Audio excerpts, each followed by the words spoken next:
اعوذ باللہ من الشیطان الرجیم بسم اللہ الرحمن الرحیم۔ تمام ناظرین کی خدمت میں السلام علیکم ورحمۃ اللہ۔ مخالفین مکتب اہل بیت کے اعتراضات کے جوابات کے ساتھ آپ کی خدمت میں حاضر ہیں۔ چلتے ہیں آج کے پہلے اعتراض کی جانب بغیر کسی تمہیدی گفتگو کے۔ انشاءاللہ آج کی اس قسط میں آپ دیکھیں گے کہ جو مخالفین مکتب اہل بیت کے بڑے بڑے مولوی ہیں یہ کتنے جھوٹ بولتے ہیں اور ڈھٹائی کے ساتھ جھوٹ بولتے ہیں۔ سب سے پہلے دیکھتے ہیں پہلا کلپ۔ کا دین کچلنے پر بکواس کرتے ہیں۔ میں کہہ رہا ہوں یہاں کھلم کھلا یہ مولا علی کا فرمان ہے۔ یہ کتاب ہے میرے ہاتھ میں، شیعہ کی مناقب آل ابی طالب، ایران سے آئی ہے۔ لکھنے والا شیعہ، چھاپنے والا شیعہ، شائع کرنے والا شیعہ، کتاب عام کرنے والا شیعہ، خریدنے والا امام احمد رضا بریلوی کا نوکر، اور پڑھنے والا میں امام احمد رضا کا ریزہ خار۔ کتاب کی جلد 3 ہے اور پیج بھی بتائے دیتا ہوں۔ آئی ایران سے ہے، چھپی ایران سے ہے۔ لڑنا نہیں ہے، ہم نے گالی نہیں دیا، ہم گالی نہیں دیتا، ہم دلیل سے دشمن کا گلا دباتا ہے۔ ہم گالی نہیں دیتا، ہمیں گالی پڑھایا ہی نہیں گیا، ہمیں دلیل کا بولی پڑھایا گیا ہے۔ تو یہ کتاب ہے، دیکھ لو، سینہ کھول کے دکھا رہا ہوں، ہم نے خریدا ہے۔ اب بڑھنا لڑنا نہیں ہے، ہم نے پیسے دیے ہیں، اب پڑھیں گے بھی ذرا کروڑ کے۔ ایسے بھی کوئی بتاتا ہے مجھے اس وقت شرق تغرب کوئی شیعہ نکال کے دکھا دو جو یوں کتاب بھی دکھائے اور عبارت بھی درست پڑھ کے دکھائے۔ وہ ان کا آج کل ایک ہے، وہ اب نام لیا تو پھر وہ نام میں وہ لینا نہیں چاہتا، وہ نام اس کا کہتے ہیں موجودہ مہاراج کے دور کا وہ حجت الاسلام ہے۔ وہ ایک کھونجا سے ہے، کھونجا سا سندھ کے علاقے کا، تو ایک جگہ کتابوں کا نام لے رہا ہے، خدا کی قسم کتابوں کے نام غلط لے رہا ہے ان کا حجت الاسلام۔ میں حجت الاسلام تو نہیں ہوں، میں شیخ الاسلام امام احمد رضا کے ٹکڑے کھانے والا ہوں۔ سمجھ آ گئی؟ تو یہ کتاب دکھا رہا ہوں، یہ مناقب آل ابی طالب، جلد 3 ہے، پیج اس کا 78 ہے۔ قالا، یہ سن لو، وقالا امیر المومنین، مولا علی نے کہا، کیا کہا؟ سنی تیرا کلیجہ ٹھر جائے گا، ٹھر جائے گا جو سنی بیٹھا ہے۔ علی نے کہا من لم یقل انی رابع الخلفاء فعلیہ لعنت اللہ۔ علی نے کہا جو مجھے چوتھا نہ مانے، ہائے ہائے ہائے، بول سنی سبحان اللہ۔ اے شام غریبہ منانے والو، دیکھو تو صحیح تمہارا حشر نشر کیسے ہو رہا ہے۔ دیکھو، غور سے دیکھو، کتاب تمہاری ہے، مصنف تمہارا ہے، لکھاری تمہارا ہے، عقیدہ سنی کا ہے۔ علی کہتا ہے من لم یقل انی رابع الخلفاء فعلیہ لعنت اللہ، اور جو مجھے چوتھا نہ مانے اس پہ رب کی لعنت ہو۔ جی ناظرین، آپ نے ملاحظہ کیا کہ مولانا جو ہے وہ کس قدر گلا پھاڑ کے جھوٹ بول رہے ہیں۔ دیکھیں یہ ان کی عادت ہے، یہ علماء ثقیفہ کی عادت رہی ہے کہ آدھی ادھوری عبارتیں پیش کرتے ہیں، پوری عبارت نہیں پڑھتے ہیں، سیاق و سباق چھوڑ دیتے ہیں۔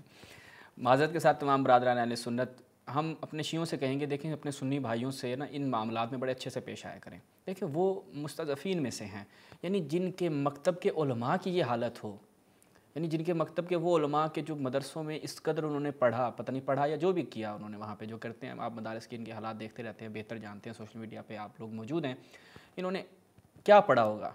یہ علماء کی حالت ہے ان کی، باقی عوام کے ساتھ آپ اچھے سے پیش آئیں، ان کو آپ حقائق بتائیں، ان سے حقائق چھپائے گئے ہیں جیسے یہ مولانا چھپا رہے ہیں، تحریفات کی گئی ہیں، خیانتیں کی گئی ہیں، جہالتیں آگے پھیلائی گئی ہیں۔ تو انشاءاللہ آج کی ہماری اس پورے پروگرام میں آپ دیکھیں گے ان کے بڑے بڑے مفتیوں کی آپ کو جہالتیں دکھائیں گے، اور یہ کہہ رہے ہیں نا کہ ان کو عبارتیں نہیں آتی، فلاں نہیں آتی، ڈھمکان نہیں آتی۔ جناب ہمارے اس ولیعصر چینل سے ہم بارہا آپ تمام برادران اہل سنت کی خدمت میں یہ گزارش کر چکے کہ آئیں، آپ لائیو آ جائیں ہمارے ساتھ، ان موضوعات پہ گفتگو کر لیں جن پہ آپ گلے پھاڑ کے لوگوں کے سامنے جھوٹ بولتے ہیں۔ چلتے ہیں جناب ان کے اس دعوے کی طرف کہ امیر المومنین جو ہیں وہ کہہ رہے ہیں کہ جو شخص مجھے جو اس چیز کا قائل نہ ہو کہ میں چوتھا خلیفہ ہوں، خدا کی اس پر لعنت ہو۔ اب یہ موصوف جو ہیں اس سے کیا ثابت کرنا چاہ رہے ہیں کہ جناب پہلے خلیفہ ابوبکر، پھر عمر، پھر عثمان، مجھے چوتھا خلیفہ مانو، اگر چوتھا نہیں مانو گے، مجھے پہلے مانو گے تو تم پہ اللہ کی لعنت ہے۔ اب یہ انہوں نے ایک سینیریو کریٹ کیا ہے جناب شیعہ کتاب سے پیش کر کے۔ ملاحظہ فرمائیں، سب سے پہلے ہم دیکھتے ہیں انہی کی جو یہ ایران سے اٹھا کے لائے ہیں، کہہ رہے ہیں کہ ہم ایرانی ہیں۔ ملاحظہ فرمائیں مناقب آل ابی طالب، جناب ابن علی ابن شہریاشوب کی یہ کتاب ہے، اس کی مجلد ثالث تیسری جلد دارالازواج سے یہ چھپی ہوئی ہے، اور ملاحظہ فرمائیں۔ ہاں جی، اب یہ وہی روایت جو یہ بیان کر رہے تھے، ٹھیک ہے، صفحہ نمبر 77 پہ آپ جائیں گے، یہ ہم تاکہ اپنے ناظرین کے لیے مکمل ایڈریس بیان کر دیں۔ اب کیا ہے، فصل ہے کس پہ؟ خلیفہ والامام والوارث پہ۔ اچھا جی، تفسیر ہے ابی عبیدہ و علی بن حرب طائی قال عبداللہ ابن مسعود، عبداللہ ابن مسعود کہتے ہیں الخلفاء اربع۔ اب وہ جو چار خلیفے جس کے متعلق امام علی فرما رہے ہیں کہ میں چوتھا خلیفہ ہوں اور جو مجھے چوتھا خلیفہ نہ مانے اس پہ خدا کی لعنت، وہ چوتھا خلیفہ کون ہے جی؟ ملاحظہ فرمائیں وہ کس ترتیب کے ساتھ ہے، آیا ابو بکر ہے، عمر ہے، عثمان ہے؟ نہیں، یہ عبارت ان مولانا نے نہیں پڑھی، آگے والی جا کے پڑھی ہے۔ دیکھیں ملاحظہ فرمائیں، الخلفاء اربع آدم انی جاعل فی الارض خلیفہ، اس آیت کے تحت یا داؤد انا جعلناک خلیفۃ فی الارض، یہ دوسری حضرت داؤد کے بارے میں، اور اس کے بعد حضرت ہارون کے بارے میں جو اخلفنی فی قومی، کہ میری قوم میں جو ہے وہ میرا خلیفہ قرار دے، جو حکایت بیان کی گئی ہے قرآن مجید میں، اس سورہ اعراف کی 142 نمبر آیت سے استدلال کیا کہ وہ تیسرا خلیفہ کون ہے؟ حضرت ہارون ہیں، اور علی اور امام علی چوتھے ہیں۔ وعد اللہ الذین آمنوا منکم وعملوا الصالحات، سورہ نور آیت نمبر 55 جو مکمل آگے پھر آیت چلتی ہے، اور آخر میں جب یہ چار ان خلفاء کا تذکرہ کیا کہا وقال امیر المؤمنین، جہاں سے یہ مفتی صاحب پڑھ رہے تھے من لم یقل انی رابع الخلفاء فعلیہ لعنت اللہ، یہ عبارت پڑھ رہے تھے۔ اب یہ ترتیب یعنی خلیفہ کے عنوان سے، چونکہ عنوان کیا دیا تھا، فصل کیا دی تھی، خلیفہ، ملاحظہ فرمائیں، امام والوارث، تو یہ فصل کے اعتبار سے وہ روایت لے کر آئے اور عبداللہ ابن مسعود سے بیان کر رہے ہیں کہ جو چار خلیفے ہیں وہ کون سے، نہ ابو بکر کا ذکر، نہ عمر کا ذکر، نہ عثمان کا ذکر، کسی کا بھی ذکر نہیں ہے، حضرت آدم، حضرت داؤد اور حضرت ہارون اور پھر امام علی علیہ السلام۔ تو یہ روایت جو وہ بیان کر رہے تھے۔ اب ہم آپ کو دکھاتے ہیں کہ تشیع کی جو مصادر کتب ہیں ان میں بھی یہ روایت پائی جاتی ہے اور بڑی تفصیل سے روایت پائی جاتی ہے۔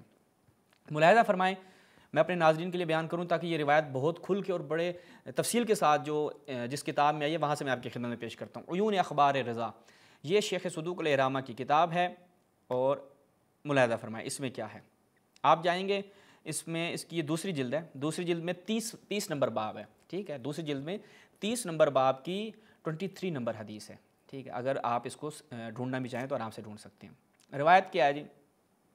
ان علی ابن موسیٰ رضا ان ابی موسیٰ بن جعفر، آگے چلتے جائیں، ان ابی علی ابن ابی طالب، امام علی علیہ السلام سے روایت ہے، کیا فرماتے ہیں، ملاحظہ کریں اپنی اسکرین پر، اوپر دیکھیں عنوان بھی دیا امیر المؤمنین رابع الخلفاء، چوتھے خلیفہ امیر المؤمنین، یہ میں آپ کی اسکرین پہ تھوڑا سا اور اس کو واضح کر دیتا ہوں۔ خوب، اب روایت بڑی تفصیل سے ہے، میں کوشش کروں گا خلاصتاً پیش کروں۔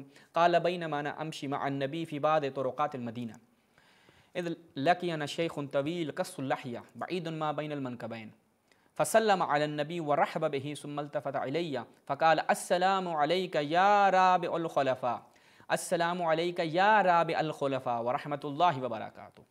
اب کیا ہے کہ جی امیر المومنین بیان فرما رہے ہیں کہ میں اور رسول اللہ جو ہے وہ مدینہ کی گلیوں میں جا رہے تھے کہ ہم سے ایک ایسے شیخ نے ملاقات کی جو بلند قد تھا اس کا، یعنی لمبا چوڑا قد اور چوڑی چھاتی اور بڑی بھری ہوئی داڑھی تھی اس کی، قص اللحیہ بعید ما بین المنکبین۔ اس نے کیا کیا، فسلم علی النبی ورحب به، رسول اللہ کے اوپر سلام بھیجا، اور اس کے بعد ثم التفت الیہ، پھر اس کے بعد وہ میری طرف متوجہ ہوا۔ جب میری طرف متوجہ ہوا ہے تو اس نے کیا کہا، وہ کہتے ہیں کہ پھر اس نے میری طرف متوجہ ہو کے کہا السلام علیکہ یا رابع الخلفاء، یعنی یہ وہ عبارت ہے کہ جو ہمارے یہ برادران بھی پیش کرتے ہیں، اور یہ جناب کیا کر رہے تھے، اس سے استدلال کر رہے تھے کہ اے آپ پر میرا سلام ہو اے چھوٹے خلیفہ۔ اس کے بعد وہی بندہ پوچھتا ہے رسول اللہ الیس کذالک، الیس کذالک ہوا یا رسول اللہ، فقال لہ رسول اللہ بلا، کیوں نہیں بھائی ایسی بات ہے چھوٹے خلیفہ۔ ثم مضى، وہ چلے جاتے ہیں، پھر میں رسول اللہ سے پوچھتا ہوں کہ یہ جو شیخ نے کہا اور آپ نے اس کی تصدیق کی، اس کے بارے میں مجھے بتائیں۔ تو اب رسول اللہ جو ہیں کہتے ہیں قال انت کذالک والحمد للہ کہ ان اللہ عز وجل قال فی کتابہ انی جاعل فی الارض خلیفہ والخلیفۃ المجعول فیہا آدم۔ اس آیت سے مراد جو خلیفہ ہے وہ آدم ہے۔ اس کے بعد پھر وہی اگلی آیت جو ہم پچھلی دکھا چکے ہیں، انا جعلناک خلیفہ یا داؤد انا جعلناک خلیفہ فی الارض فاحکم بین الناس بالحق۔ اور اس کے بعد یہ فہو الثانی، حضرت داؤد جو ہے وہ دوسرے خلیفہ ہیں۔ وقال عز وجل حکایتا عن موسیٰ حین قال لہارون علیہ السلام واخلفنی فی قومی، اور یہ کیا ہے تیسرے جو خلیفہ ہیں وہ حضرت ہارون ہیں، فہو ہارون اذ استخلفہ موسیٰ فی قومہ فہو ثالث۔ وقال عز وجل واذان من اللہ ورسولہ الی الناس یوم الحج الاکبر۔ اب وہ جو خدا کی طرف سے جو اعلان تھا وہ کون ہے، جو حج اکبر کو جو اعلان کیا گیا وہ کون ہے؟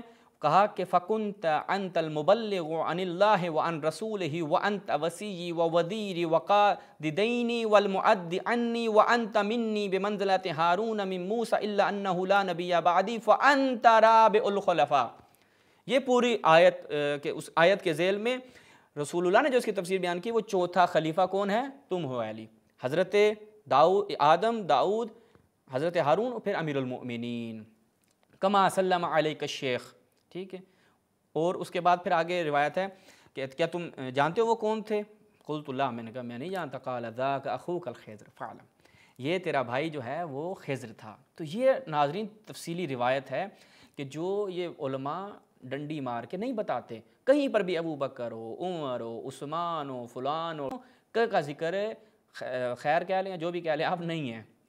اور اس کے علاوہ یہ روایت مئۃ منقبہ، جناب اس میں بھی یہ روایت جو ہے وہ نقل ہوئی ہے، ملاحظہ فرمائیں المنقبہ التاسع والخمسون، یہ 59 نمبر جو منقبت ہے اس میں بھی ہے وقال امیر المؤمنین ولم یقل انی رابع الخلفاء۔ یہ میں دوبارہ تھوڑا سا زوم کر دیتا ہوں مزید، قال امیر المؤمنین من لم یقل انی رابع الخلفاء الاربعہ فعلیہ لعنۃ اللہ، ٹھیک ہے۔ اس کے بعد پھر آگے سوال کیا جاتا ہے کہ یہ چوتھا خلیفہ یہ اس سے کیا مراد ہے؟ تو وہی پوری تفصیل جو ہم آپ کی خدمت میں بیان کر چکے ہیں کہ حضرت آدم فکان آدم اول خلیفۃ اللہ، فکان آدم اول خلیفۃ اللہ، حضرت آدم جو ہیں وہ اللہ تعالیٰ کے پہلے خلیفہ ہیں، پھر فکان داؤد الثانی، ہارون تیسرے ہو گئے، امام علی چوتھے خلیفہ ہو گئے۔ تو یہ عبارتیں ہیں جو یہ علماء اہل سنت بیان نہیں کرتے۔ امید کرتے ہیں کہ جنہوں نے گلا پھاڑا اور شیعوں کو چیلنج کیا اور وغیرہ وغیرہ جو اس طرح کی انہوں نے باتیں کی، انشاءاللہ ہمارے تمام برادران اہل سنت کے سامنے بھی یہ آشکار ہو گیا ہوگا کہ ان کے علماء کس قدر خیانتیں کرتے ہیں۔ انشاءاللہ مزید ان علماء کی خیانتیں آپ کے سامنے آشکار کرتے رہیں گے۔ والسلام علیکم ورحمۃ اللہ۔